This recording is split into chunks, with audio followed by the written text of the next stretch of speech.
Di desa bernama Kramat Sewu, ada sebuah kepercayaan lama yang masih dipegang erat oleh warga.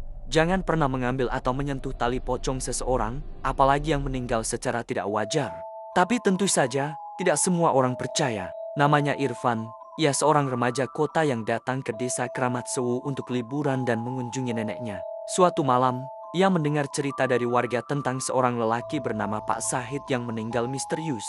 Konon, sebelum dimakamkan, tali pocong di jenazah Pak Sahid tidak dilepas seperti seharusnya. Kata orang, arwahnya tak tenang dan gentayangan. Irfan yang penasaran dan tidak percaya tahayul, diam-diam pergi ke makam Pak Sahid pada malam hari bersama dua temannya, Reno dan Basri.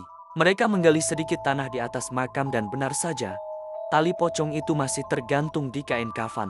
Entah apa yang ada di pikirannya, Reno mengambil tali itu dan membawanya pulang sebagai kenang-kenangan. Malam pertama setelah kejadian itu, Reno mulai mendengar suara bisikan. Seperti suara lirih yang memanggil-manggil namanya dari jendela kamarnya. Reno, kembalikan, kembalikan. Awalnya Reno pikir itu hanya suara angin. Tapi suara itu makin lama makin jelas. Bahkan terdengar ada yang menggaruk-garuk pintu kamarnya setiap tengah malam. Ketika ia mengintip, tidak ada siapa-siapa. Tapi di lantai, selalu ada bekas lumpur seperti jejak kaki basah dari kuburan. Pada malam keempat, Reno terbangun karena suara napas berat di dekat telinganya. Saat membuka mata, ia melihat sesosok makhluk tinggi, pucat, dengan wajah membusuk dan mata melotot tanpa kelopak, berdiri di pojok kamarnya. Di lehernya tergantung tali pocong yang sama seperti yang ia curi. Makhluk itu perlahan mendekat, tubuhnya tidak berjalan tapi melayang. Reno ingin berteriak, tapi mulutnya seperti terkunci. Sosok itu menunjuk ke lehernya dan berbisik dengan suara parau, "Kau ambil. Kau ikat nasibmu sendiri, sekarang gantian." Keesokan harinya, nenek Reno menemukan kamar cucunya dalam keadaan kosong.